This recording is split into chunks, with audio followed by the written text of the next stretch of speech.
empecé. Ya. Nuevamente parto, Francisca. El material que envié es material de apoyo, no es obligatorio, no lo tienen que leer, y que tiene relación con la conformación del decreto 83 que define básicamente qué entendemos por integración escolar, para si a alguien le interesa, desde un análisis más teórico-técnico. Y por otro lado están las orientaciones técnicas del programa PIE, que es básicamente lo que le expliqué yo la semana pasada en la parte de necesidades educativas transitorias, pero no en la parte de necesidades educativas permanentes, donde hay algunos cambios como la necesidad de un aula de recursos, la necesidad de profesionales especialistas, se habla de otro tipo de capacitaciones. Un ejemplo, si hay una persona con sordera profunda, tú necesitas un intérprete de señas. Por tanto, si tienes niños con sordera en el colegio, tienes que elegir o contratas un intérprete que vaya a los cursos donde están esos niños con uno o más intérpretes, o dos, hace un curso de interpretación y lenguaje de señas para todos los profesores. Ya. Matías me pregunta, ¿y la segunda nota para cuándo sería? Las notas tienen que estar puestas a más tardar el viernes 21. Entonces, pensando en la entrega, ahí sería el jueves 20 de agosto. Yo los viernes en general no tengo tantas reuniones ni clases, entonces es el día que dejo para revisar y preparar material de todas las clases que hago.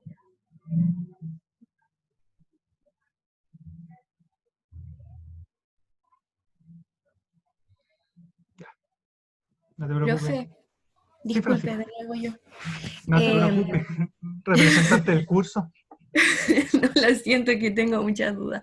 Esa es la idea. Y entonces, ¿las dimensiones de qué texto tendríamos que sustentar, no? No, mira, esas dimensiones las negoció el profesor Álvaro con la encargada del programa de integración educativa de la misma UPLA. Son unas dimensiones que habló él en reunión con la profesora, bueno, una profesora en verdad, pero tampoco me gusta decir funcionaria, pero es alguien contratada por la universidad que lleva a cabo este programa. Y esas dimensiones las conversaron entre los dos, que serían ámbitos muy interesantes para ir... ¿Qué pasó? Disculpen, que me apareció para desarrollar o que le interesa a la universidad conocer, que sería como la mejor forma de escribirlo. De ahí nacen esas variables. ¿Ustedes tienen el texto? Porque a lo mejor estoy partiendo un falso supuesto. ¿Que ustedes tienen el texto donde se definen esas variables o solo me escucharon hablarlo en video? De las dimensiones. No, profe, no lo tenemos. Ya. Se los envío, no sé si se los puedo enviar incluso por acá. Yo soy un poco... Parece que por el chat dice enviar a un archivo. Enviar a... Sí. Estoy buscando enviar, guardar chat. Nadie se lo filtró, entonces ya, no lo encuentro. La del bruto. No lo puedo arrastrar. Ya. Apenas termine la clase le envío ese documento. Es una página donde aparecen las 5 dimensiones, que las nombré también en la pauta de trabajo, y aparecen definidas, como la definió Álvaro con la profesora. ¿Ya? Entonces, para que ustedes sepan cuáles son las 5 dimensiones y cuál es la definición en relación a la Universidad de Playa Ancha.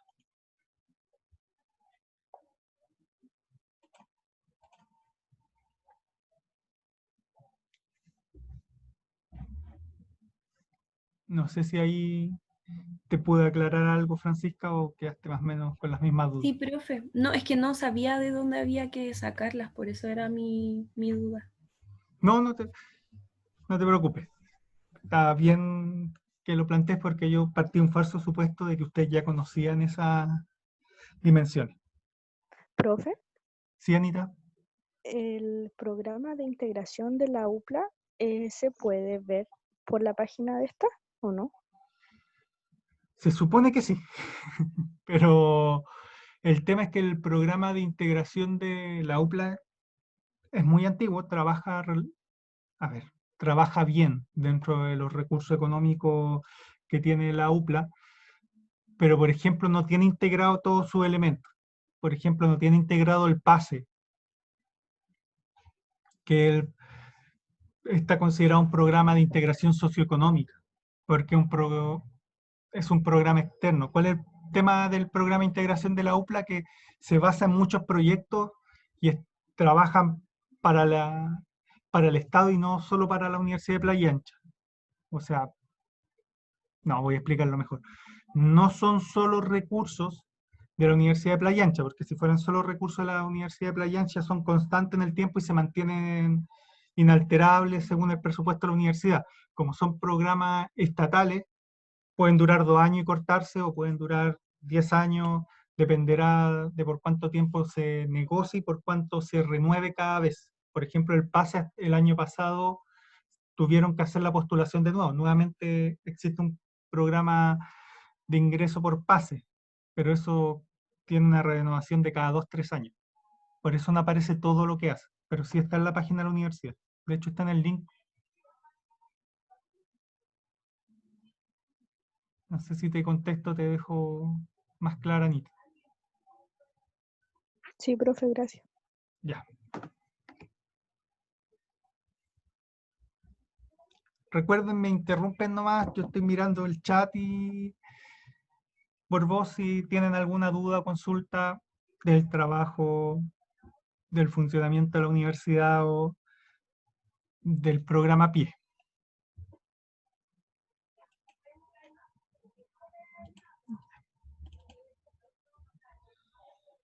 Supongo que se está viendo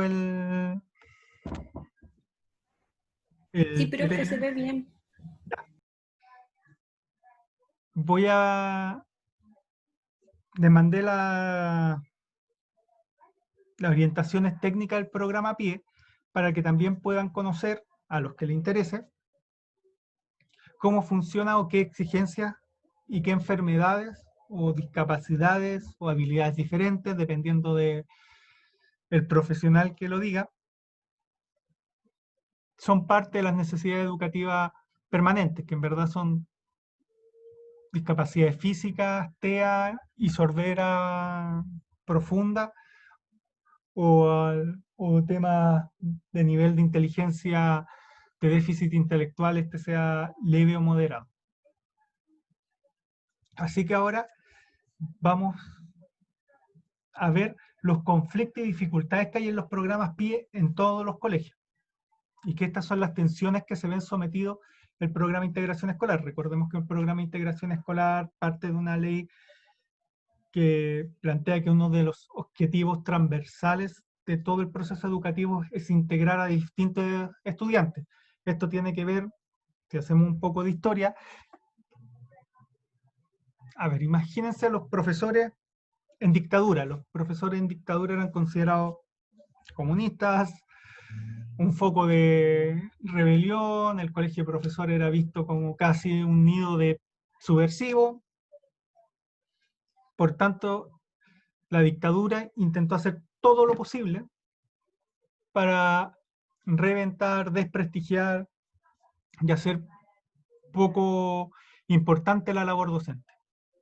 La concertación en los 90 tiene 2 leyes que intentan cambiar totalmente el paradigma educativo, para bien y para mal.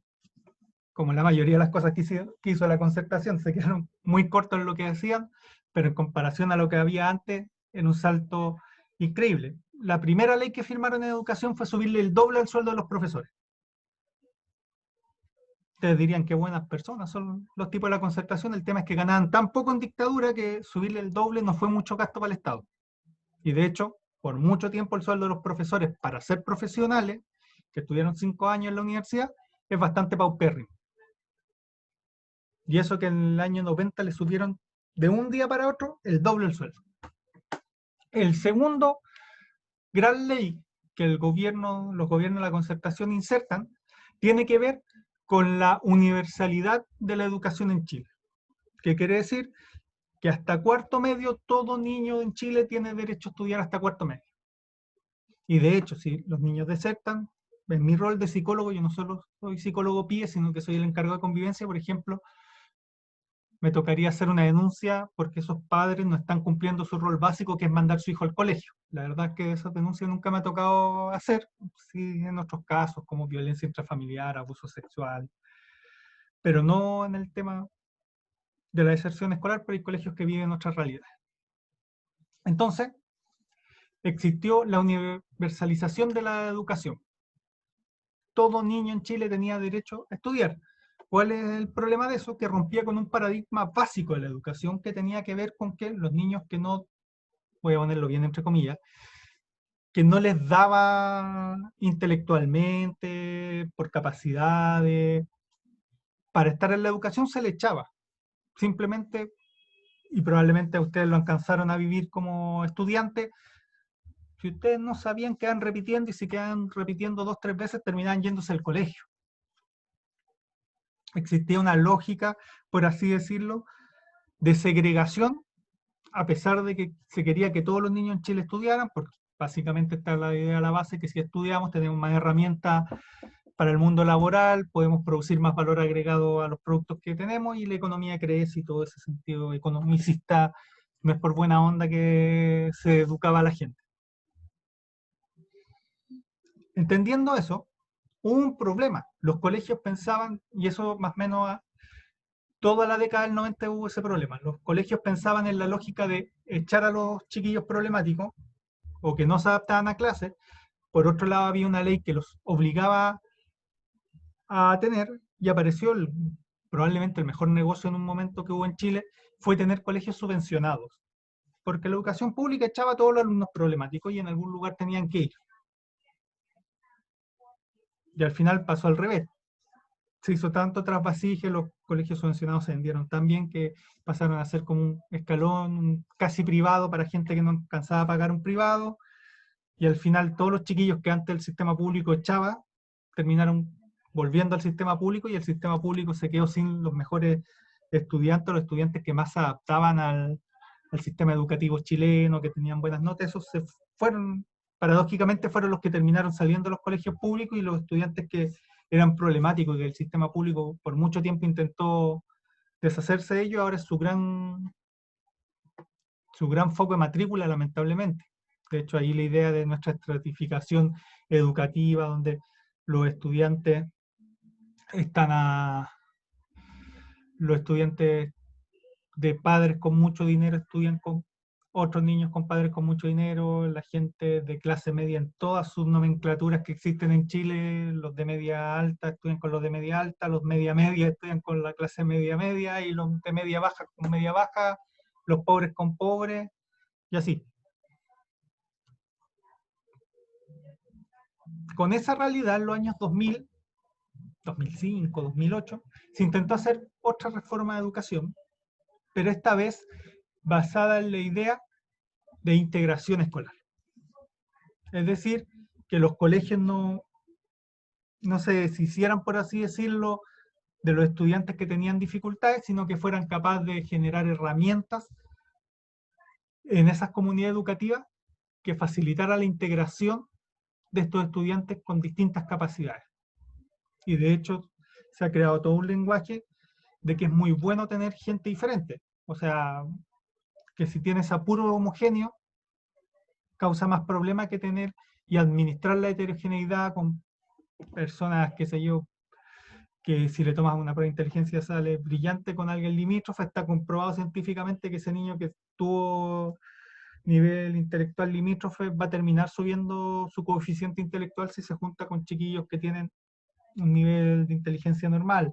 Si los chiquillos son capaces de convivir con personas con discapacidad de movimiento, cuando sean grandes y alguno de ellos sea arquitecto, no se les va a ocurrir hacer un edificio que no tenga rampas de entrada y ascensores anchos para que puedan subir. Si soy capaz de respetar a las personas que tienen trastorno del espectro autista, voy a aprender, cuando grande voy a aprender a estimar las habilidades que tienen esas personas, y así, sucesivamente. Eso muy basado en los trabajos de Maturana, y de hecho casi todas las reformas de educación desde el año 2000 en adelante tienen que ver con el constructivismo, desde una perspectiva bien maturanesca. Más allá de que probablemente Maturana diga que las reformas no tienen mucho que ver con lo que él dijo, pero lo dejamos a otro tema. Entonces, en ese contexto nacen los programas de integración escolar, porque había que generarle herramientas a las comunidades educativas, sabían que los profesores tenían una cultura del chiquillo que le iba mal en clase, lo excluían. Y habían gastado mucho dinero en que los profesores cambiaran esa cultura, pero bueno, no sé si ustedes han tenido psicología organizacional, pero en psicología organizacional se dice que es muy fácil cambiar el clima, un poco más complejo cambiar las percepciones, es bien complejo cambiar las actitudes, pero cambiar las creencias y la cultura es casi imposible. Entonces, como basado en eso, ir tirando un poco la toalla porque había resistencia desde del profesorado, no de todo, todo en la vida es relativo, habían profesores que estaban muy de acuerdo con este cambio, habían otros que no, pero los que tenían más fuerza en ese momento eran los que se negaban.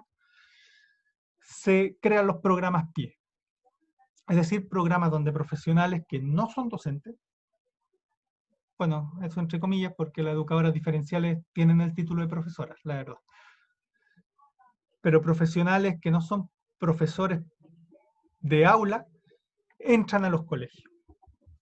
Y esos son, en general, los programas PIE. Todos los programas PIE tienen que tener a una fonoaudióloga porque el TEL, el trastorno específico del lenguaje, sea en su versión mixta o solo expresiva, son parte del PIE. De hecho, la puerta de entrada, el trastorno que normalmente tienen los niños más pequeños, y es la puerta de entrada al programa de integración escolar, las educadoras diferenciales, como profesoras y codocentes, y el psicólogo. Por, ¿sí? ¿Una pregunta o a alguien se le quedó abierto el micrófono? No, parece que se le quedó. Perdón. Sí. No te preocupes, Micaela. Y los psicólogos, que tenemos un rol básicamente en las pruebas de inteligencia y en plantear si hay dificultades o no en la adaptación de los chiquillos al proceso escolar. Esta introducción es para que vayamos viendo cuáles son los conflictos que se dan en la realidad, en el día a día, en los distintos programas de integración escolar a nivel nacional.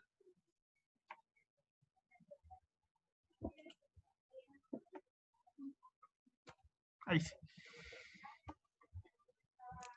Primero, los PIEs tienen el mismo problema que tiene toda la educación en Chile que no sea privada, que es la subvención.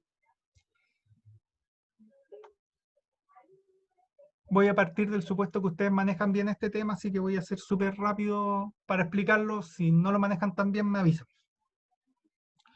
Tanto los colegios públicos como los subvencionados, sean estos subvencionados pagados o subvencionados que se adscribieron a la gratuidad, reciben una subvención por alumno del Estado. Es decir, te pagamos por cada alumno que tienes, pero no te pagamos el año completo, sino te pagamos cuántas veces ese estudiante va a clase. Lo que se llama pago por asistencia, lo que produce desfase en el dinero que reciben los colegios día a día, y eso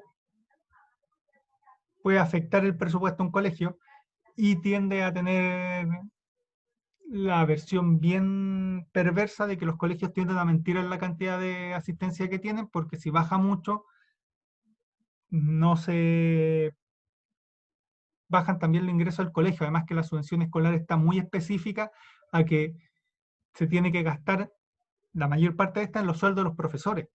Por tanto, si no se recibe suficiente dinero, los profesores no reciben su sueldo o el colegio tiene que poner plata de él para pagar estos recursos. Alguien me escribió en el chat. Ah,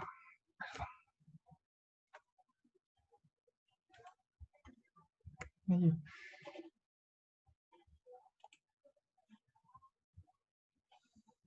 No me quiere abrir el chat por si acaso, lo estoy intentando abrir. Sigo. Dijo que en su colegio a veces mentían con la asistencia. No, yo no. De hecho, una de las cosas notables del colegio es que no mienten la asistencia, pero en la mayor parte de los colegios está, no, en todos los colegios está siempre la posibilidad de mentir en la asistencia porque eso implica mayor cantidad de recursos. O sea, si el niño va a clases, significa que ese día te lo pagan.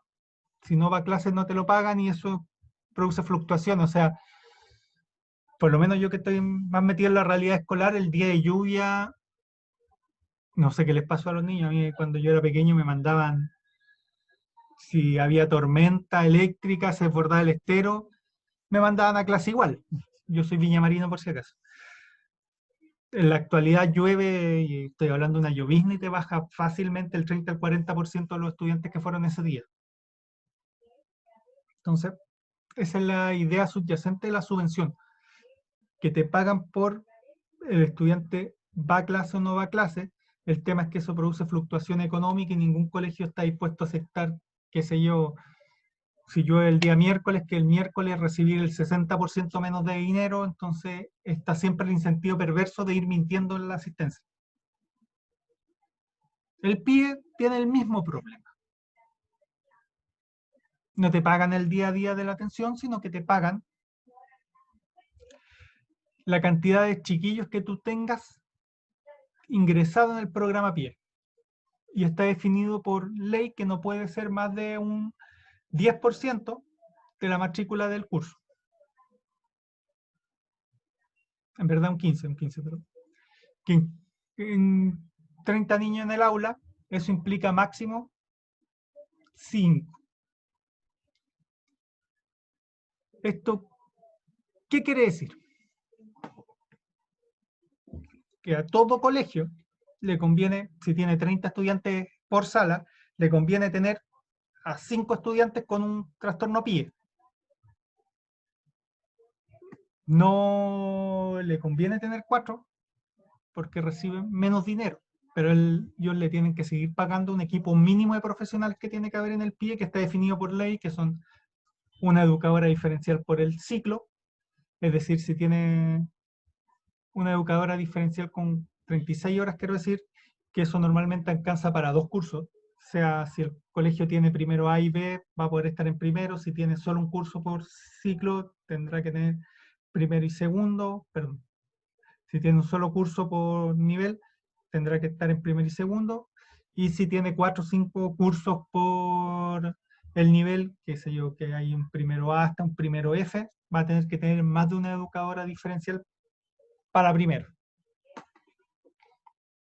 ¿Cuál es el tema? Te exige un número mínimo de profesionales, por tanto los gastos para los colegios es constante. Entonces te conviene siempre tener el máximo permitido por ley de personas con diagnóstico PIE, para estar dentro del programa de integración, y eso le entrega más recursos al colegio. Lo que produce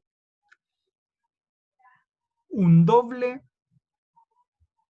efecto súper negativo. Por una parte, que los colegios intenten tener llenos sus cupos PIE, sé que el concepto es súper poco afortunado por lo que pasó en Colombia, pero no encontré otra forma de decirlo, falsos positivos donde extrañamente aparecen muchos diagnósticos de alguna enfermedad y en verdad no tiene que ver con que esos niños tengan dificultades, sino que tiene que ver con que, por ejemplo, le cuesta más matemática, pero eso no implica que tenga un déficit específico del aprendizaje en matemática, pero extrañamente aparece diagnosticado con déficit específico del aprendizaje en el área de matemática, porque eso implica más recursos para el colegio.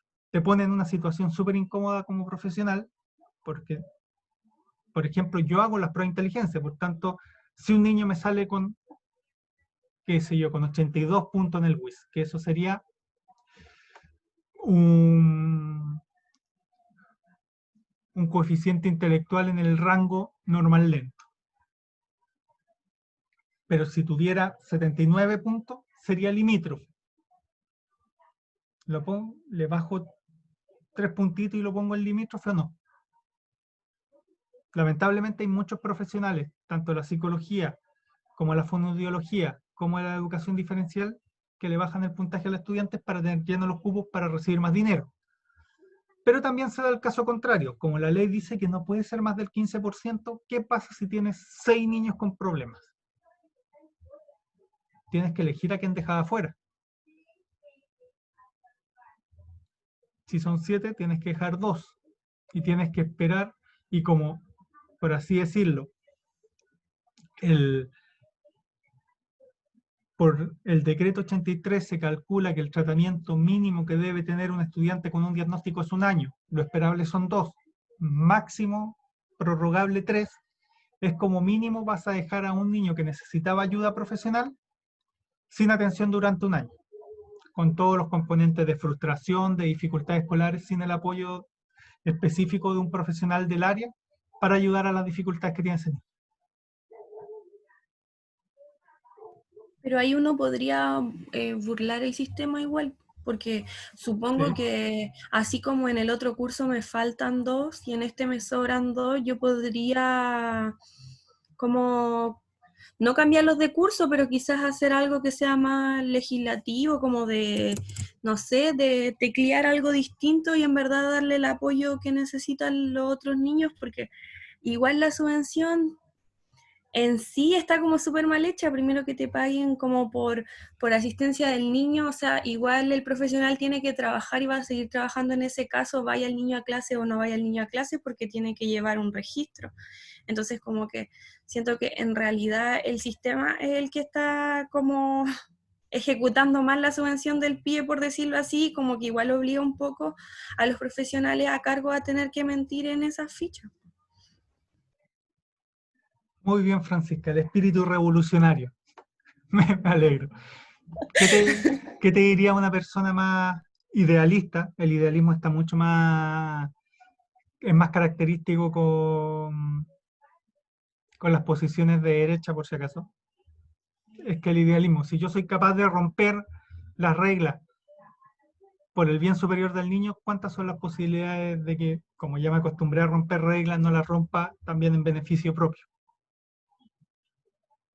De hecho, lamentablemente los colegios, yo como les he dicho, trabajo en un colegio subvencionado, tenemos una presión súper fuerte de la Superintendencia de Educación, y a mí me ha tocado, esto lo digo con conocimiento de causa, como encargado de convivencia escolar, que soy encargado de un plan que tiene acciones, y que básicamente esas acciones tengo que demostrar que las cumplí con fotos, con videos, con papeles rellenos, con boletas de cuánto me gasté, y te revisan uno por uno la boleta.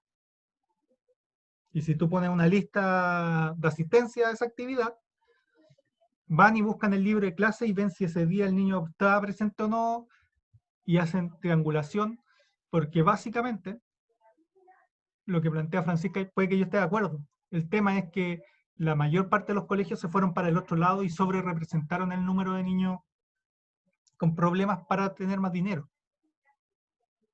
No existiría una superintendencia de educación si no hubiesen habido tantos desfalcos de dinero en los colegios, sobre todo los subvencionados. Sí, Micaela. Yo creo que lo que la Kika hace, o sea, quiere igual como que a mí también me hace sentido, es que las leyes cambien, pues los programas cambien Por supuesto. para más beneficio de los profesionales y también de los estudiantes. A ver, yo estoy totalmente de acuerdo con lo que plantea Francisca. El tema es que, por ejemplo, desde hace 2 años, los colegios como tienen matrícula, nosotros nos inscribimos a la gratuidad y por ley todos los colegios en básica no pueden hacer selección. ¿Eso qué implica? Que tampoco los puedo cambiar de curso porque las matrículas quedan armadas antes de que tú conozcas a los niños. Por tanto, en un curso te pueden aparecer 8 niños con problemas de algún tipo de trastorno del aprendizaje y en otro ninguno. El tema es que, y es lo que reclaman los colegios, es que tú le dices al psicólogo, si era un colegio que hace bien las cosas, no que en marzo te ponía a contratar psicólogo, tú le decías en diciembre si va a seguir o no, por cuánto tiempo y por cuánta hora. Lo mismo a las educadoras diferenciales, lo mismo a la fonoaudióloga. El tema es que como al otro año no sabes qué matrícula te va a llegar, tienes que arriesgarte. una glosa, por ejemplo, en el colegio en que estoy, ya el programa PIE tiene ciertos tiempos. Nosotros llegamos en marzo y tenemos hasta abril para hacer las evaluaciones y subir a todos los niños que tengan algún tipo de problema, una necesidad educativa especial, en verdad, para usar el término bien técnico, transitoria, una necesidad educativa especial transitoria, a una plataforma y quedan insertos en el sistema. Y eso va a decir, ya calculamos tal cantidad de dinero necesita ese programa PIE y es lo que le mandan al colegio. Pero este año nosotros nos fuimos por pandemia, cerramos el colegio el 18 de marzo. Eso quiere decir que no hicimos las evaluaciones PIE. Eso implica que el colegio solo está recibiendo un 20% del dinero PIE que recibía antes el año pasado. El colegio, por un compromiso y porque manejaba bien los recursos, le dije que tenía la fortuna de trabajar en un buen colegio, sigue pagándonos el sueldo a todos los profesionales sin ningún problema. Y por lo menos yo, bueno, tengo más trabajos, pero las chiquillas que trabajan 100% en el PIE siguen con su trabajo día a día, con su reunión y coordinaciones con los profesores. Perfecto. A pesar de que el colegio bajó la cantidad de recursos que recibe por el programa, un 80%. Lo que se dio en la gran mayoría de los colegios chilenos, y nosotros, es que o se despidió a todo el equipo PIE, o a la gran parte del equipo PIE, porque ya no tenían recursos para mantenerlo, o en segundo lugar, lograron mágicamente hacer 40 diagnósticos, 50 o 60 diagnósticos de algún tipo de problema de aprendizaje en un día y los subieron a la plataforma y mantienen el nivel de subvención. Profe, una consulta. ¿Sí? Como usted menciona de que lo suben a una plataforma, ¿eso significa que si un niño se cambia de colegio, a usted les llega ese diagnóstico que venía con el antiguo colegio? Sí y no. O sea, a ver, lo que pasa es que te puedo hablar de el sistema, depende de cuándo se cambie de colegio. Si la matrícula la hace en diciembre, que en verdad ahora como el sistema de matrícula se hace por una página web en septiembre, en diciembre si un niño tiene algún problema de aprendizaje es obligación del apoderado traernos todos los papeles de los diagnósticos y los tratamientos anteriores. Si el niño se cambia a mitad de año, como eso no se hace por plataforma, lo que pasa es que ahí existe otra plataforma, y varias, yo sé que ustedes no tienen por qué conocer el sistema, cómo funciona por dentro de los colegios, pero existe lo que se llama la plataforma SIGE, que es la que sigue la asistencia y los cambios de colegio de los niños. Básicamente ahí está toda tu historia escolar. No sé la mía, pero por lo menos quizás las de ustedes por su edad, si existía el sistema SIGE cuando ustedes estudiaron, toda su trayectoria escolar está ahí.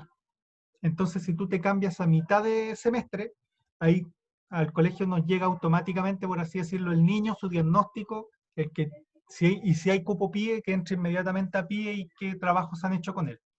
Y eso es obligación del otro colegio y del ministerio enviarnos esa información. Si es a final de año, en verdad ya no es final de año, en septiembre, y a nosotros en diciembre nos llegan las listas. Si es en diciembre, cuando los papás se van a matricular, lo tienen que hacer los papás, entregarnos esa información. No sé si... ¿Profe, ¿y esa información es pública o la tienen como resguardada? El SIGE, de hecho, es... A ver, como les dije, yo trabajo en un colegio que es bien raro, la verdad, porque hace muy bien muchas cosas que a mí me parecen como obvias, pero que en la mayoría de los colegios no son obvias. Esta información no es pública. Y en general la única persona que maneja la clave es el sostenedor, sea el sostenedor de una municipalidad, entonces solo el alcalde, o solo si son colegios subvencionados, solo el dueño del colegio. y es una clave que te manda ministerio. Ahora, en el colegio, para facilitar los procesos internos, esa clave la tiene el director y la tiene el equipo directivo, y dentro del equipo directivo se considera que bueno, este año es una fonoaudióloga porque la antigua jefa se fue por prenatal, pero la Vale, que es la fonoaudióloga, pero antes era la Cintia, tenían la clave también, y de hecho como equipo nosotros la ayudábamos y todos estábamos en plataforma subiendo la información. Pero en la mayor parte de los colegios tiene que ir, por ejemplo, el jefe pie o jefa pie un día, no sé si a la oficina, a la casa del sostenedor o de la municipalidad, y casi estalla, pero no es tan así, con el alcalde al lado, tipeando la información de tratamiento, el diagnóstico y de que se postula pie. Entonces, no es información pública, de hecho, en los colegios, por obligación, tiene que haber un director y un inspector general. Todo el resto de los cargos son innecesarios técnicamente hablando, pero esos dos tienen que estar, porque tanto director como inspector general son los encargados de la asistencia a clase, que básicamente es encargado de la plata que va a recibir el colegio.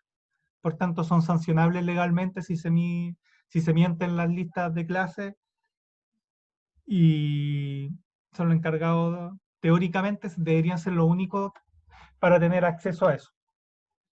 Por eso, lamentablemente, ya he dicho lamentablemente como 5 veces, pero sacando eso, los colegios tienden a ser muy verticales. Porque, voy a plantearlo así, si yo me mando una embarrada en el colegio que puse mal un diagnóstico, puede que me echen, pero al que le va a llegar, por ejemplo, una demanda legal es al sostenedor y al director. No a mí. No al que cometió el error, sino el que tiene el poder. Por eso muchos colegios funcionan con la idea de que el director es el único que maneja la clave del mail, para cuando le llegue información oficial, solo él la maneje porque él determina a quién se la entrega.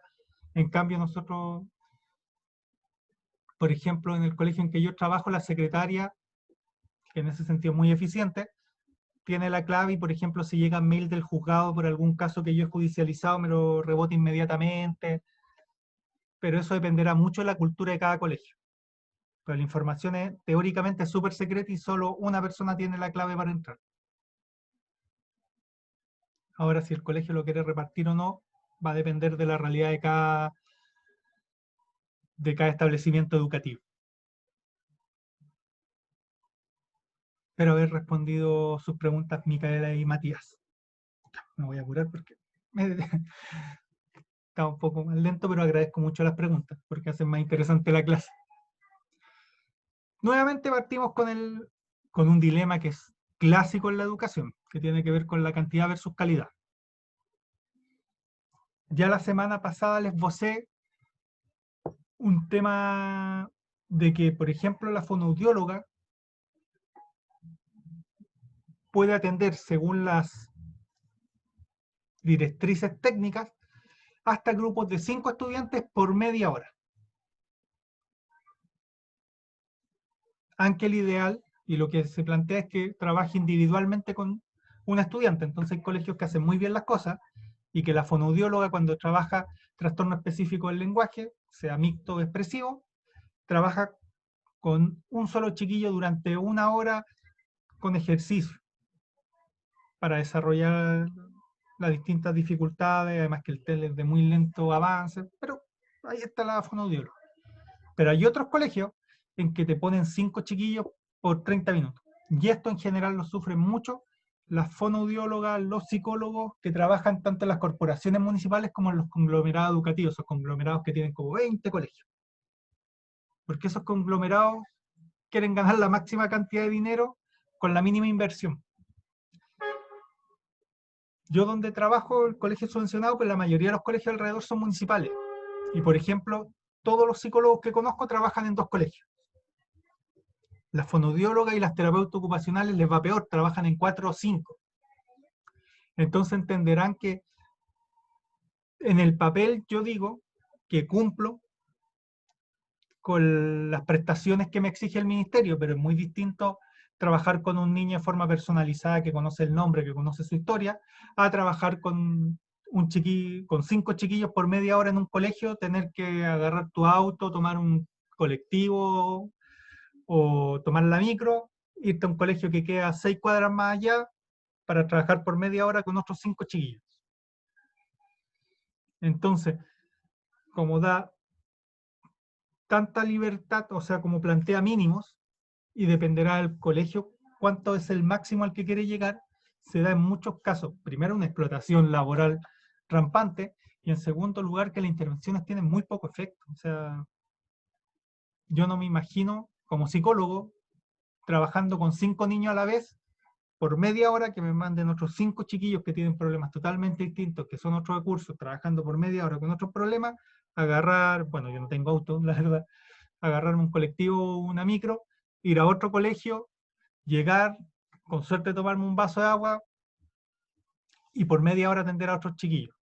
Y que esa atención tenga un impacto real en ellos y que no sea solo por el cumplir. O sea, ya en educación la talla que más se tira es el cumplimiento, o sea, cumplo y miento a la vez.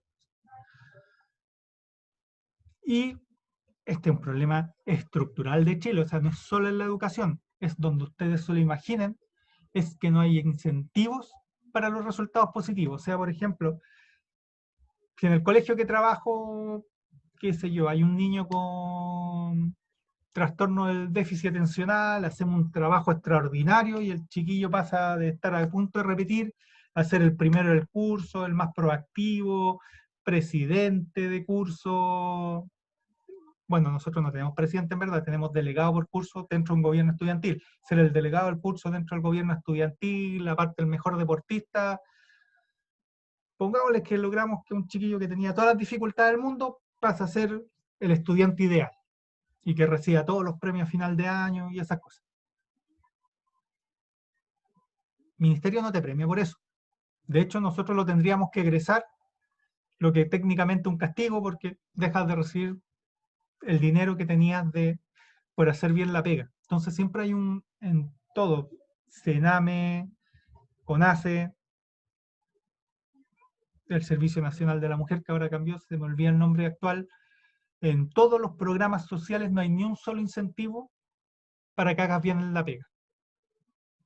O sea, si yo en un programa de reparación del maltrato logro un trabajo extraordinario donde logro cambiar esa familia, logro que el niño sane todo el maltrato que sufrió y se empodere, pero si lo hago en menos del tiempo que me plantean las orientaciones técnicas, termina siendo un problema porque lo tengo que egresar, no recibo ningún incentivo positivo y si no hay otro niño al que atender, el colegio deja de percibir esos dineros.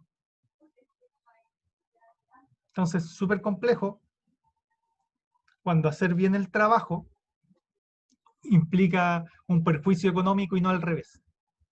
No se incentiva a hacer bien el trabajo en verdad, sino que te incentivan básicamente te incentivan a estar, no quiero decir mediocridad, pero no se me ocurre una mejor palabra. A ir a una velocidad crucero quizás sería un concepto, o sea, no lo hagas ni demasiado bien, no lo hagas mal, hazlo. Dejando de lado los cambios y los impactos en la vida y en las transformaciones que uno puede lograr con un trabajo bien hecho en el ámbito del PIB. Ahora, otro problema, y este es muy clásico de los servicios públicos, lamentablemente, bueno, no, ya voy a sacarme esa muletilla, lamentablemente. Yo he conocido tanto el mundo escolar como el mundo de salud. Y tanto en los hospitales como en los colegios hay un clasismo, casi sistema de casta a la cual tú perteneces. O sea, por ejemplo, si un médico se le ocurre almorzar en un casino con una secretaria, todo el mundo va a pensar que el único interés que tiene ese médico es tener una relación sexual con esa secretaria. Porque es imposible en el mundo del hospital que un médico se junte con alguien que no sea médico. De hecho, tienen en muchos hospitales, no en todos, gracias a Dios, en muchos hospitales tienen comedores y ahí está la mesa de los médicos, la mesa de los profesionales no médicos, psicólogo, enfermera, TENS. No, los TENS de hecho es otra clase social y de hecho el pago dentro de los CEFAN y los hospitales, tú tienes una categoría A de directivos, B de médicos, C de profesionales no médicos y tu letra determina tu clase social. En muchos colegios, lamentablemente, sobre todo en los colegios, no solo los públicos, sino los que tienen como una visión más clásica de la educación, se da esto. O sea, por un lado comen los profesores, por otro los profesionales no docentes. De hecho, ese es el nombre técnico que tengo yo en el colegio, los asistentes de la educación y los directivos. Yo no tenía idea, pero por ejemplo este año iba a tener, porque he pasado todo el año trabajando en la casa, pero iba a tener media hora más de colación. Yo le pregunté al director qué onda, que anda en buena onda, y me dijo, no, lo que pasa es que como eres un profesional de apoyo, un profesional no docente, se supone que esos profesionales tienen un sindicato aparte, no tenía idea, un colegio de profesionales no docentes que trabajan en la educación, y ellos consiguieron dentro de las peticiones por un paro que hubo, media hora más de almuerzo un día a la semana en el año. Es el nivel de clasismo, o sea, tienen incluso sindicatos distintos. Hay un sindicato del asistente a la educación y, por ejemplo, en la carrera docente es carrera docente, no es carrera de profesionales de apoyo, no hay carrera directiva. O sea, por ejemplo, si un colegio se integra a la carrera docente, los subvencionados se integran voluntariamente, a diferencia de los públicos que es obligatorio, implica que, por ejemplo, a todos los profesores les sube un 30% el sueldo. Ahora, si el director, el inspector, el jefe UTP u otro cargo directivo no es profesor, no le sube un peso el sueldo, porque no son docentes. Ese clasismo está, más que clasismo, podríamos decir, de castas sociales en los colegios, es una cultura que cuesta mucho romper. En algunos colegios se hace muy bien la pega y se rompe, pero en general eso cuesta romperlo. Por ejemplo, yo una vez me tocó hacer una asesoría en un colegio y me encontré con una compañera de universidad. Y me citó para como el 25 de enero. Yo le dije, pero en ese momento la gente en general está de vacaciones en los colegios. Voy el 25 de enero a la reunión y es verdad, solo había una auxiliar, estaba ella y la fonoaudióloga. ¿Cuál era el tema? Que a la fonoaudióloga y a la psicóloga las pagaban sueldos de profesionales médicos, que era más alto que el de los profesores. Eso hacía que todos los profesores de ese colegio, incluidas las educadoras diferenciales, que eran sus compañeras de oficina, las odiaran, porque ganaban más que ellos. Pero en contrapartida, como ellas no eran docentes, no podían tener las mismas vacaciones de un docente, por tanto tenían que trabajar todo enero y parte de febrero y solo tener 15 días de vacaciones, mientras el colegio estaba cerrado y no había ningún sentido en que ellas estuvieran ahí. A eso me refiero con los efectos del clasismo. O sea, tú no eres profesora, mereces más dinero, lo cual es súper duro cuando casi todos los miembros de un colegio son profesores. Pero ganas más dinero, pero no tienes los beneficios de un profesor, así que en vez de tener mes y medio, 2 meses de vacaciones, tienes solo 15 días. Por lo mismo,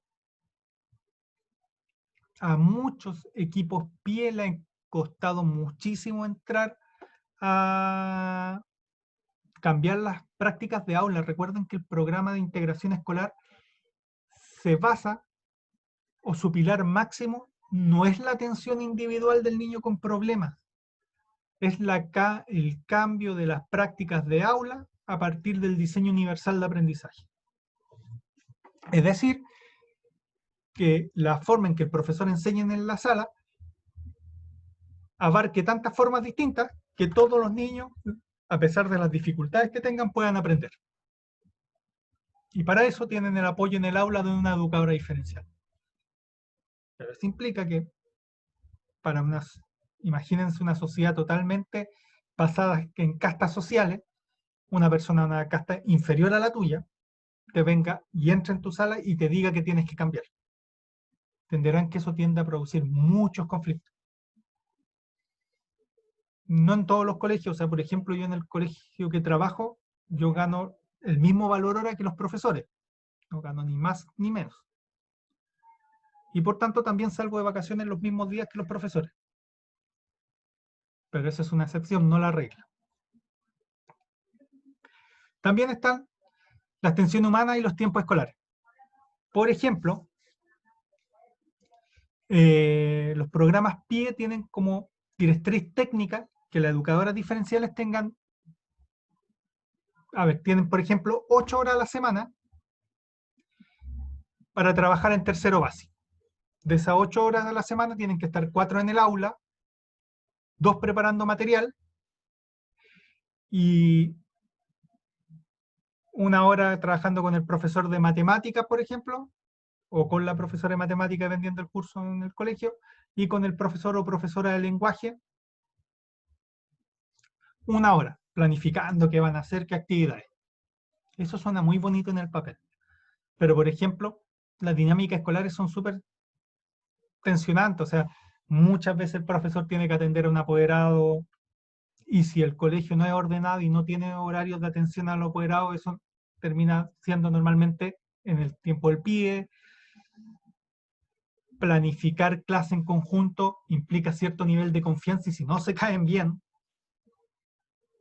es muy difícil. O sea, la codocencia es una oportunidad porque implica que una persona que viene de, más allá de que sea docente, la educadora diferencial, que viene de otro ámbito técnico, pueda ayudarte o pueda darte nuevas ideas, nuevas formas para trabajar en docencia. También implica que debe haber una confianza y una compenetración. Y si no se da, es muy complejo lo que pasa en el aula, porque los niños no son tontos, los niños son extraordinariamente perceptivos, y esto, como no han desarrollado el lenguaje abstracto, son mucho más perceptivos del lenguaje no verbal, más que del lenguaje de palabras. Por tanto se dan cuenta inmediatamente de los gestos, de las tensiones o de los problemas que hay.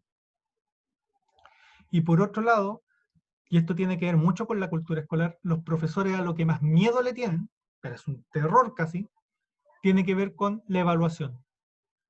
Y esto tiene que ver porque normalmente la evaluación implica una exposición, y ha sido un gremio muy maltratado en la historia. O sea, en dictadura les destruyeron el gremio, les quitaron el estatus que tenía, les quitaron su ingreso económico, les dejaron una deuda previsional extraordinariamente grande que ningún gobierno ha querido asumir, pues se les valoró poco, y aunque la Concertación hizo 2 o 3 cosas, tampoco logró grandes cambios. O sea, imagínate que la noche a la mañana le suban el sueldo al doble a una persona y no sea un gran gasto del país. O sea, una cosa es subirle a un profesional que gana 1 millón de pesos, subirle el sueldo al doble son 2 millones de pesos. Ahora, si tú ganas 150 lucas, subirte a las 300 no es tanto. Sigue siendo bajo el mínimo. Esa fue. Entonces los profesores le tienen un terror a la evaluación, porque la evaluación normalmente fueron etapas donde se hizo desde limpiezas ideológicas hasta echar a los viejos del sistema. Tienen todo un rollo muy metido del daño que han sido las evaluaciones para su trabajo. Entonces que venga alguien a decirle, mira, tú no estás haciendo tan bien esto, lo podríamos cambiar por esto, la mayor parte del cuerpo docente saca la coraza. Y tienen razones históricas para tener esa coraza. No es que se le ocurra o de mala persona. Tienen razones para hacerlo. Finalmente, las últimas tensiones que les quiero plantear tienen que ver con los elementos estratégicos del PIE como forma de enseñanza. Uno tiene que ver con ¿qué entendemos por inclusión escolar? Que yo supongo que es un tema que ustedes en educacional han discutido y van a discutir mucho. La inclusión escolar significa tener mayor facilidad de acceso a los aprendizajes, y qué sé yo soy medio ciego. La clásica es, no se le ocurra hacer un power con letras enanas y con 20 líneas porque alguien con problema de la visión no los va a leer, entonces hagan más láminas con letras más grandes para que todos puedan ver. Estoy poniendo un ejemplo muy, muy básico. Pero la inclusión es eso, facilitarme el acceso al aprendizaje, o tiene que ver con un cambio en todos los procesos internos de la vida escolar. Y eso es mucho más complejo de hacer porque implica un cambio cultural. No un cambio de los aprendizajes específicos, sino todo un cambio cultural de cómo se trata al que es diferente, cómo se trata al que tiene dificultades. De hecho, esa es la idea que tiene la UPLA. La Universidad de Playa Ancha, cuando habla de integración educativa, por ejemplo, tiene el PASE, porque entiende que las dificultades socioeconómicas o las trabas socioeconómicas también son una forma de necesidad educativa especial, porque te viste expuesto a cosas distintas a la mayoría de tus compañeros, tuviste dificultades diferentes. Entonces, lo que nosotros hablamos de necesidad educativa solo tiene que ver con un elemento de aprendizaje, que el que normalmente trabajan los PIO, tiene que ver con una forma distinta de entendernos como sociedad. En segundo lugar, y que es la gran pregunta que se hacen toda la gente que es más o menos militante izquierda, es que todos estos programas basados en el constructivismo maturaniano hablan mucho del cambio, pero el cambio desde uno. Y no hablan desde el cambio de las condiciones materiales reales en que se ven expuestas las personas, como lo planteaba Francisca y Micaela, que tiene que ver cómo cambio las políticas públicas que afectan en la realidad las condiciones materiales que están esos chiquillos. Yo le puedo pedir a un chiquillo, qué sé yo, un caso del colegio, no puedo decir el nombre, pero un chiquillo de 12 años, extraordinariamente inteligente, brillante, pero tiene un trastorno de déficit atencional. Nunca había visto un niño que, si tú lo amarras a una silla, los ojos se le siguen moviendo. Extraordinario, o sea, papito corazón, que probablemente esté ahora sabiendo que su 10% del FP lo va a perder, porque desapareció de la vida de los niños, nunca pagó la pensión. Una mamá que se tuvo que ir a vivir con la abuela, y una señora de 60 años que tiene que criar a 2 niños, porque no solo este niño que hablo, sino otra hermana mayor por 2 años, que los dos tienen déficit atencional, pero de libro, así que no se pueden quedar quietos, con una mamá que se levanta a las 5 para ir a trabajar, a hacer almuerzo para la locomoción colectiva del sector, y llega a las 9 de la noche, cansada y apaleada como perro. En verdad,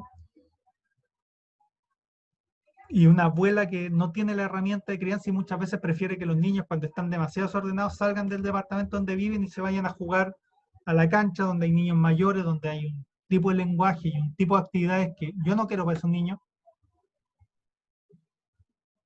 En verdad le va a ayudar que una educadora diferencial le enseñe a subrayar los textos y a diferenciar cuál es el párrafo principal de cuál es el párrafo, o cuál es la idea principal, perdón, del párrafo, y cuáles son las ideas accesorias. En verdad ese niño va a crecer tanto, o sea, estar tanto a su medio como plantearía Maturana, va a generar cambios no de primer orden, sino de segundo orden, y va a poder obviar sus condiciones materiales. Las condiciones materiales en verdad son un ancla que va más allá de las posibilidades que tiene de trabajo la escuela. Y finalmente, es muy bonito hablar de construcción de la inclusión en el colegio, qué sé yo, algo que se incluyó sin necesidad de ninguna política pública, porque es extraordinario cómo avanzan las generaciones más jóvenes, a mí me sorprende muchísimo, el tema de la identidad de género. Los chiquillos hablan abiertamente de identidad de género muy diferentes, no se discriminan. Me parece extraordinario eso que pasa en el colegio, porque en mi época, si eras hombre, tenías que agarrarte a combo y jugar a la pelota. O sea, si no hacías esas dos cosas, eres gay, y era lo peor que te podía pasar en la vida. Cuando empecé a estudiar psicología me di cuenta de todo ese discurso terrible que había detrás, pero en ese momento para mí era lo más natural del mundo. Pero ahora los chiquillos, la identidad de género está súper inserta, y ni siquiera voy a decir tolerancia, porque no es tolerancia, es una convivencia muy rica en eso. Pero en relación a las necesidades educativas especiales es distinto, porque las necesidades educativas especiales implican formas distintas de aprender, pero el Estado te va a seguir midiendo con el CINCE. O sea, nosotros como colegio en CIMSE estamos súper bien. Y entendemos que el CIMSE ahora no solo mide conocimientos, también hay encuestas para los apoderados, se ve el tema de convivencia escolar, se ve el tema de participación, el tema de alimentación o no saludable que hay en el colegio, te miden mucho más elementos, pero sigue siendo una medición estandarizada. Y no sé si es justo medir con CIMSE un colegio como en el que trabajo yo, que está en el paradero 5 Nueva Aurora, que me comparen con el nido de águila en Huechuraba, o que nos comparen con chiquillos que tienen que estudiar en una escuela rural en Calbuco. Cuando hablamos de inclusión escolar, es muy bonito como política pública, pero no tiene coherencia con el resto de las otras políticas que plantean la medición estandarizada como elemento básico para saber si tú estás haciendo bien o no tu trabajo. Eso. Igual me pasé 10 minutos y hice todo lo posible por no pasarme el tiempo. Disculpen eso, chiquillos. Preguntas, consultas en relación al programa PIE.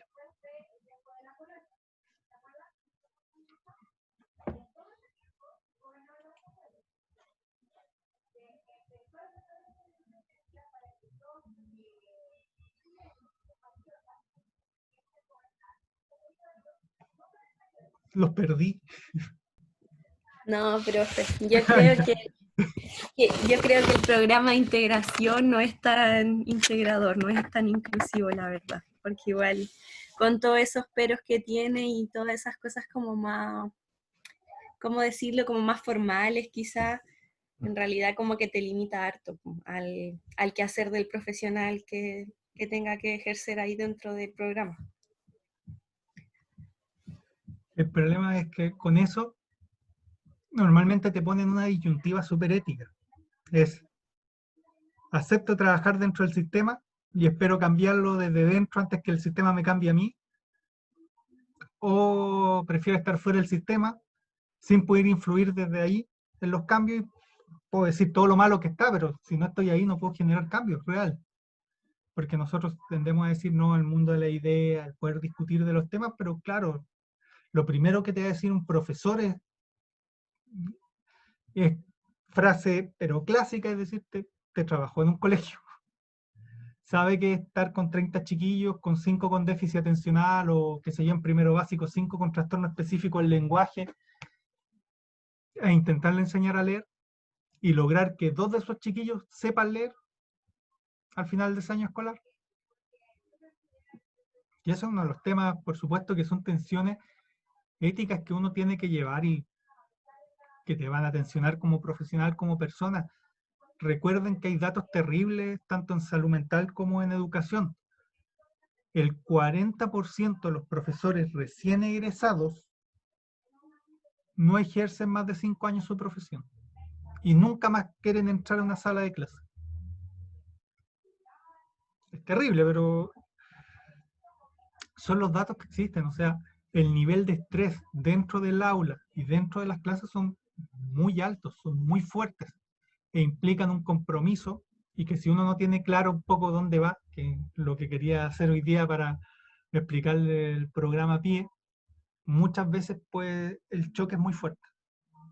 Creer que uno de repente tiene todas las herramientas para hacer el cambio y darse cuenta que va a tener que hacer horas y horas de papeleo de cosas que tú no crees que son importantes, pero que tienes que hacerlo porque es una obligación legal. Son temas complejos y personales muy fuertes. Profe, ¿Y Matías? delante nos comentó la cantidad de, por ejemplo, de estudiantes con algún tipo de déficit por profesional. ¿Cómo trabajan ahí el grupo PIE? ¿Trabaja por curso o trabaja así como por niveles más grandes? Es que, a ver, yo te puedo hablar del colegio donde trabajo. Hay una educadora diferencial por nivel, pero son 2 cursos por nivel. O sea, en primero básico hay una letra A y una B, y por horario les da. Ahora en colegios grandes, estoy pensando en el Eduardo de la Barra, que tenía hasta como letra Z, necesitáis por nivel, por lo menos, ya estirando el chicle, son una educadora diferencial por nivel. Si tienes 9 cursos, necesitas por lo menos 3 educadoras diferenciales. Porque las horas de la educadora diferencial están mucho más definidas. Y con el psicólogo y la fonoaudióloga es muy distinto. En el colegio en que yo trabajo tenemos horario de reunión de todo el equipo. Tenemos horarios para hacer actividades, por así decirlo, grupales. ¿Qué quiero decir? Que, por ejemplo, de hecho, hasta hace 2 minutos antes de partir esta clase, yo estaba en reunión con el programa PIE, con mis compañeras, porque vamos a hacer talleres para padres en relación a trabajo con distintos elementos, sobre todo con la angustia de los papás que tienen por no poder cumplir con los deberes escolares de los hijos y cómo generar rutinas y generar tips para sobrellevar los problemas que pueden haber en el encierro en poco espacio y con poca herramienta en relación al ámbito escolar. Pero la mayoría de los colegios no trabaja el ámbito más social o más familiar en el PIE. Nosotros somos una excepción en ese sentido. Entonces tenemos horarios para trabajar temas más globales y más particulares. O sea, en general, el colegio donde trabajo, el psicólogo, que en este caso soy yo, no trabaja temas de terapia. Pero hay colegios que el psicólogo simplemente se dedica a hacer terapia escolar. Yo creo que ahí hay un problema ético muy grande. O sea, si el problema del niño, voy a poner, si yo hiciera terapia en el colegio donde trabajo, el problema del niño, si el problema del niño es el colegio, ¿qué voy a hacer yo? ¿Decirle ándate del colegio? ¿O le voy a decir quédate a pesar de los problemas que tiene, sabiendo que una matrícula lamentablemente implica recurso económico y qué presión voy a tener yo, el equipo de directivo, para trabajar con ese niño?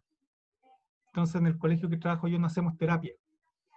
Mi labor no es hacer terapia, es más hacer talleres y generar directrices tanto con los profesores como mis propias compañeras para ayudarle en problemas más específicos de los cursos.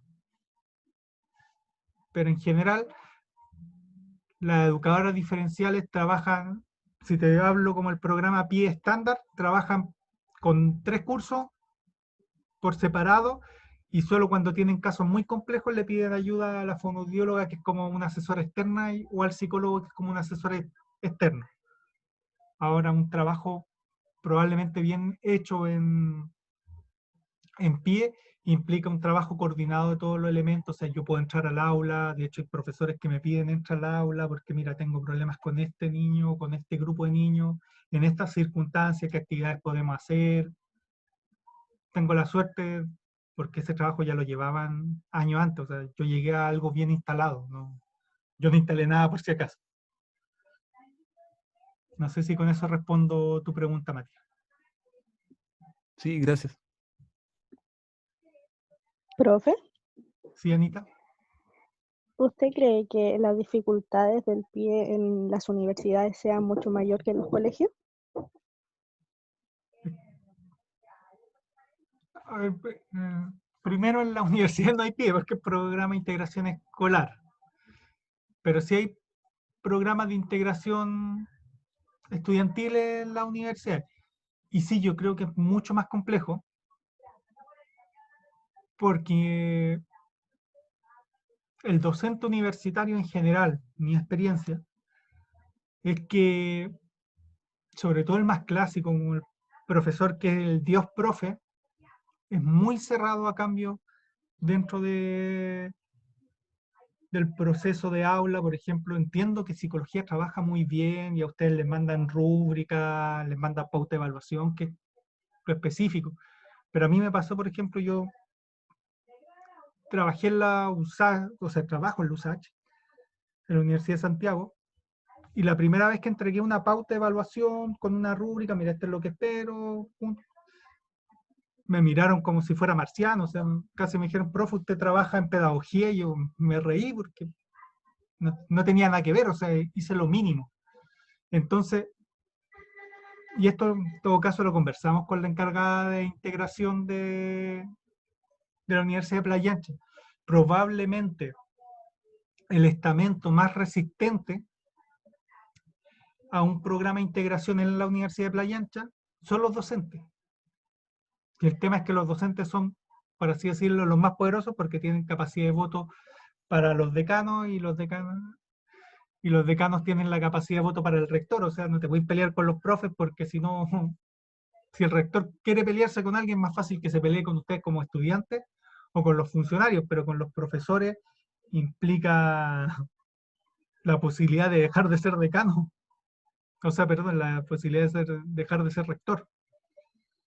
Entonces, en la universidad hay un tema muy influenciado por el poder de los docentes, y si los docentes no quieren cambiar, es muy... Ahí ya el primer choque. Y el segundo lugar tiene que ver con que la universidad tiene un contenido elitista, lamentablemente. O sea, la universidad es... A ver, yo sé que a lo mejor para ustedes, de donde vienen, de su extracción económica, mis padres, si yo tuviese que decir cuál era su extracción económica con las mediciones actuales, era el C3, que es clase media baja tirando para pobre. O sea, para mí eso es pobreza, más allá que le llamen clase media baja, para mí es pobreza. Pero tenían trabajo, pero qué sé yo, la casa que tenía mi papá era subsidio habitacional de 900 UF, que era una casucha, que después la fueron ampliando con autoconstrucción. Entonces supondré que la mayoría de ustedes vienen de extracción económicas parecidas. Y sé que va a ser muy chocante decirle, pero ustedes son la élite de Chile, o son parte de la élite de Chile. Hay demasiadas personas que ni siquiera se postulan llegar a la universidad, no piensan en llegar a la universidad, no está dentro de su construcción de realidad el llegar a la universidad. A mí me pasa en el colegio donde trabajo que si tú le preguntas a los niños de primero básico, a los papás de esos niños de primeros básicos, ¿qué quieren que sus hijos sean cuando grandes? Te salen futbolistas, te sale policía y te salen militares, y uno o dos papás te nombran la universidad como posible visión de futuro. Entonces, ¿qué quiero decir? Que me dio una vuelta un poco larga. Que como hay una visión elitista en la universidad, se supone que solo los mejores pueden salir de ahí. Y esos mejores normalmente implican los que se adaptan mejor al sistema, y no que el sistema se adapta a las necesidades educativas particulares de los estudiantes universitarios. O sea, estoy seguro que ningún profesor anda pensando en el diseño universal de aprendizaje para hacer sus clases. O sea, nadie anda pensando en poner elementos de color, video. Yo sé que en psicología parece que son más afortunados, pero estoy pensando en ingeniería. O sea, yo todavía escucho frases del 7 es para Dios, el 6 es para el profesor, y ustedes parten de 5 para abajo, o historias de chiquillos que les va bien y dicen, usted quiere sacar la carrera en 5 años, ¿no? Aquí nadie la saca en menos de 6, así que lo revientan en una nota, y prácticas de ese estilo, que están muy alejadas de la integración escolar. O sea, el colegio se ve atravesado por tensiones porque no hay ninguna institución que sea monolítica, pero el colegio tiene elementos que te piden inclusión con medición estandarizada, pero la universidad tiene muy pocos elementos que la obliguen a tener un programa de integración. De hecho, la Universidad de Playa Ancha tiene un programa de integración por mutuo propio, porque alguien, no sé si un rector o alguien se le ocurrió en su momento, pero no hay ninguna ley que los obligue a hacerlo. Entonces, por lo mismo no tienen el nivel de poder que existe en los colegios. O sea, un colegio cuando tiene que tener un programa de integración, por muchas triquiñuelas, por muchos procesos negativos que puedan haber, está obligado, por así decirlo, aunque sea en la forma, a tener un discurso de integración. Las universidades no. Y de hecho, en general, muchas universidades, estoy pensando sobre todo, qué sé yo, en una Santa María, su idea es, aquí llegan los mejores ingenieros de Chile, y están esas prácticas terribles, los certámenes, que están total y absolutamente alejados de lo que es la integración escolar. O qué sé yo, si alguno de ustedes conoce o tiene un familiar que esté estudiando abogacía, en general se preparan un año y estudian y no salen de su casa, casi encerrados estudiando todo el día, para una prueba que hacer en un año, 6 meses, 8 meses más. Lo que va totalmente en contra de la idea de integración escolar. O sea, ¿qué pasa si el chiquillo tiene que trabajar para mantenerse? ¿Qué ayuda le estoy dando si tiene que, como que parece normal que tenga que estar todo un año encerrado estudiando todo el día, cada rato, sin otra actividad en su vida? Entonces sí, considero que en la universidad es mucho más complejo la integración que en un colegio.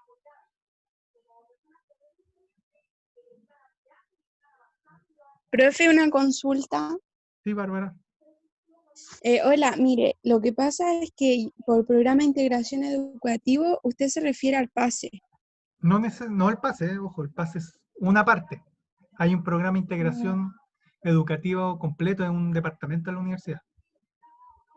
Ah, ya, esa era mi duda. Entonces, ¿ese departamento comprende el PASE y otros programas o solo el PASE?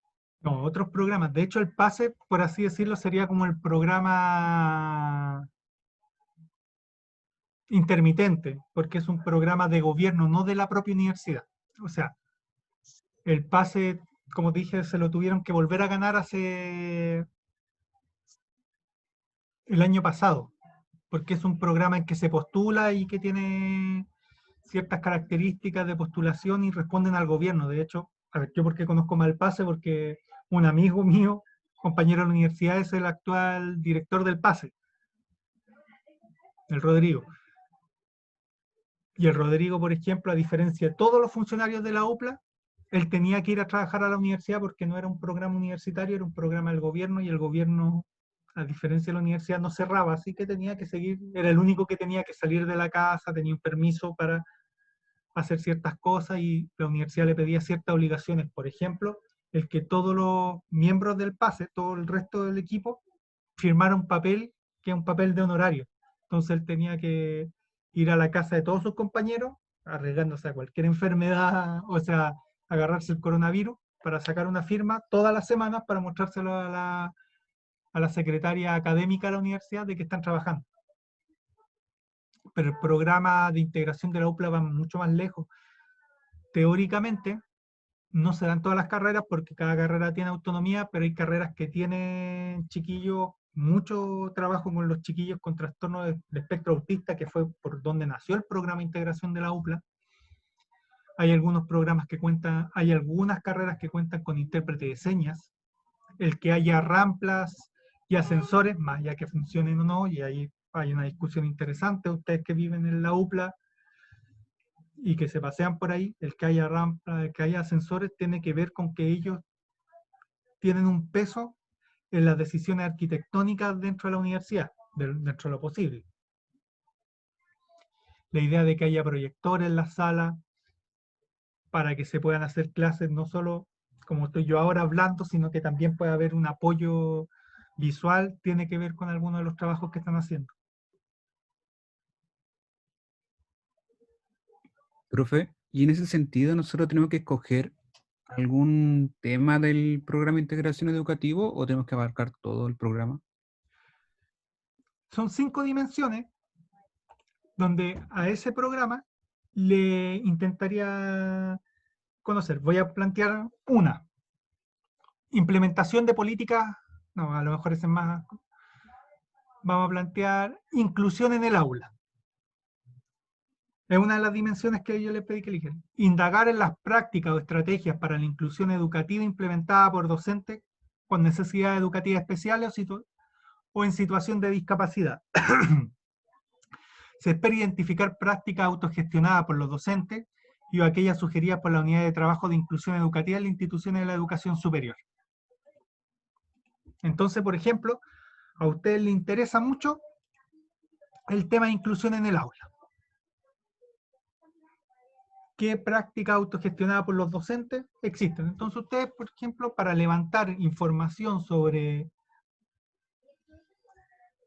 las prácticas de aula, ustedes deciden hacer una encuesta a todos los docentes.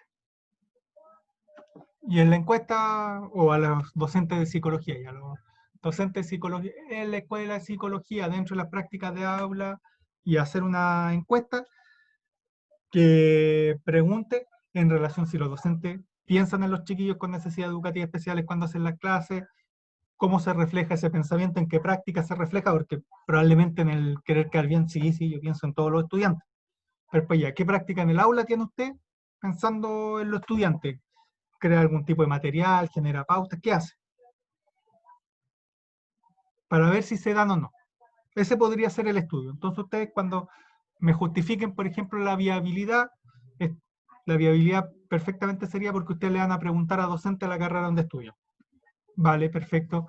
La justificación ética o de relevancia tiene que ver con que las prácticas de aula son el elemento central para ver si en verdad se están integrando los elementos de inclusión pensando en todos los estudiantes o no. Vale, perfecto. Y en el tema de aplicabilidad de los resultados es, dependiendo de la cantidad de prácticas o ausencia de estas que hayan, se puede generar un petitorio en las próximas movilizaciones o en la próxima conversación que haya vía estamental entre estudiantes y docentes para que hayan cambios, ya que detectamos que a lo mejor el 80% de los profesores no están aplicando ninguna técnica o ninguna práctica dentro del aula que dé cuenta de las necesidades de integración de los estudiantes de la Universidad de Playa Ancha. Y ahí tienen, por ejemplo, el trabajo. O sea, tienen uno, porque yo les pedí 3 elementos, ¿verdad? Tienen 1/3 del trabajo. ¿Se entiende? Sí, gracias. Perfecto. Entonces, voy a subir al aula virtual apenas termine esto. O sea, apenas termine la clase, les voy a subir el Power y las dimensiones, con la definición que fue la que trabajó el profesor Álvaro con la encargada del plan de integración. Y cuando termine de grabarse el video también voy a subir el video, que yo finalizo la clase y se demora un rato en convertirse y después en subirse a YouTube. ¿Ya? ¿Dudas? ¿Consultas? Yo sé que ya me pasé un buen rato, así que le agradezco la paciencia y las preguntas.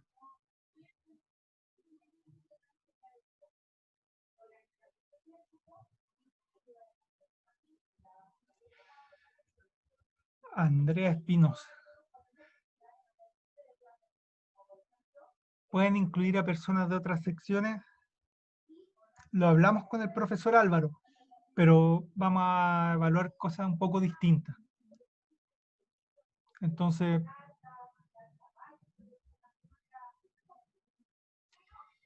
no cerramos de plano, pero es como complejo porque yo les voy a poner una nota por preguntarle algo, pero a sus compañeros les van a quizás preguntar otra cosa. Entonces, no sé si es tan coherente. Tendría que ponerme de acuerdo con el Álvaro de si esto se los puedo contestar mañana,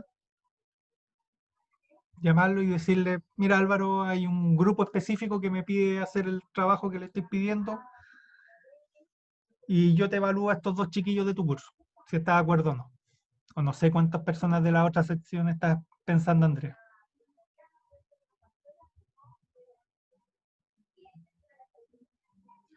¿Una nomás?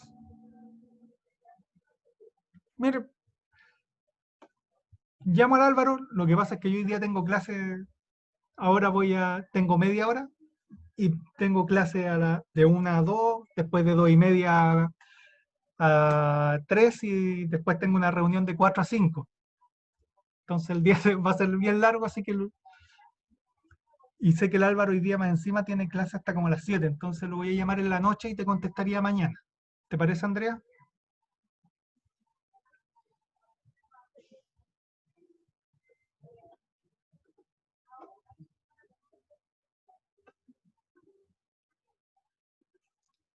Y Matías, el programa PASE se puede incluir, de hecho, a ver cuál es la ventaja del programa PASE, que al ser un programa de gobierno, sus directrices son públicas para todo el mundo. Entonces, si alguien quiere incluir al PASE y la parte de equipos profesionales, me parece perfecto. De hecho, por lo que entiendo, no sé si alguien de esta sección, pero en 4º año debiese haber un educador par de psicología que estuvo en el PASE, que es una figura que hay en el PASE de la Universidad de Playa Ancha, que un tutor par, perdón, no educador par, tutor par, que es un compañero de curso que acompaña a un niño, a un chiquillo o chiquilla recién ingresado en primer año, que ingresó por pase.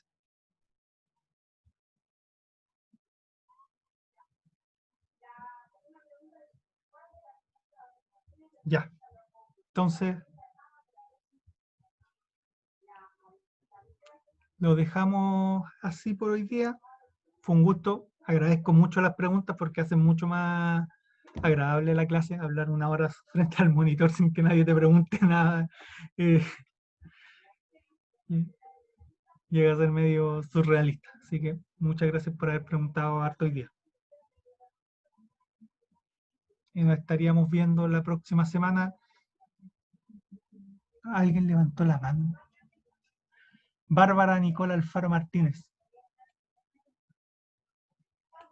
Bárbara. ¿Sí? Fue de casualidad ya. Que me aparece un mensaje que dice levanta la mano. Ya. Entonces, nos estaríamos viendo la próxima semana. Subo al tiro la información para que puedan hacer uso inmediatamente. Cuídense. Nos estamos viendo. Chao, Profe, profe. gracias. Profe, gracias.